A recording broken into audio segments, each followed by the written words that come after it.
이번 주 윤석열 대통령이 김건희 여사 특검법, 최상병 특검법의 제2요구권, 즉 거부권을 행사할 거란 전망에 국회에선 긴장감이 높아지고 있습니다.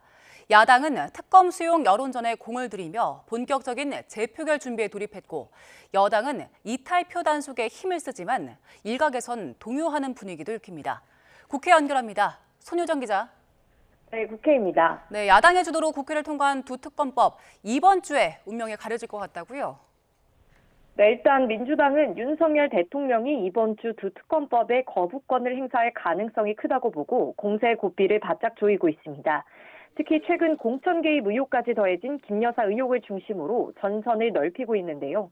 당 차원에선 김건희 여사 진상규명 태스크포스를 추진하고 다가오는 국정감사에서 김 여사 의혹 관련 증인을 대거 의결했습니다. 특검 수용을 촉구하는 여론전도 이어가고 있습니다. 박찬대 원내대표는 어제 시민사회가 주최한 윤 대통령 거부권 행사 규탄 행사에 참석해 검사 출신 대통령이 대놓고 김 여사 방탄에 앞장서고 있다고 비판했습니다. 거부권 행사로 특검 법안이 다시 국회로 돌아올 경우를 대비해 재표결 준비에도 나섰습니다. 민주당은 내일 국무회의에서 제2요구안이 의결된다면 다음 달 4일 본회의를 열고 4일에 법안이 돌아올 경우 토요일인 5일이라도 재표결을 추진한다는 방침입니다. 다만 재표결에서 특검 법안을 통과시키려면 국민의힘 의원 108명 가운데 8명이 이탈해 찬성표를 던져야 합니다.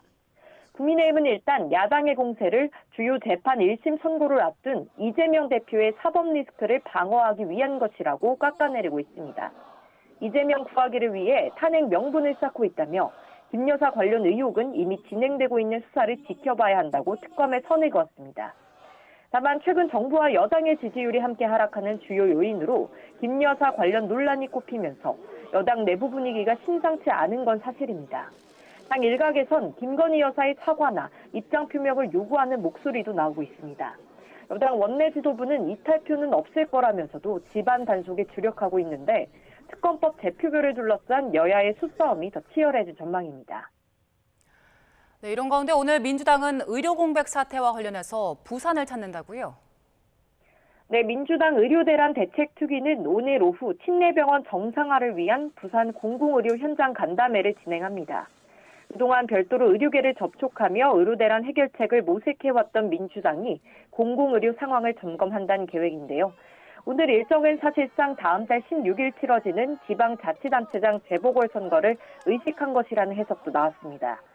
조국 혁신당과 부산 금정구청장 후보 단일화 문제가 아직 매듭지어지지 않은 가운데 민주당의 존재감을 드러내기 위한 자리로 풀이됩니다. 선거가 다가오자 조용한 선거 운동을 표방해왔던 여당도 본격적인 현장 지원 행보를 시작했습니다. 국민의힘 한동훈 대표는 어제 부산을 방문해 산업은행 부산 이전을 내세우며 재보궐선거 지원 사격에 나섰습니다. 부산 금정은 여당 지지세가 비교적 강한 지역으로 꼽히는데 야권의 단일화 움직임을 견제하기 위한 의도란 분석입니다. 여야 모두 이번 재보궐선거를 사실상 2년 뒤 지방선거의 전초전으로 보고 있는 만큼 선거 승리에 사활을 걸고 있습니다. 지금까지 국회에서 YTN 손효정입니다.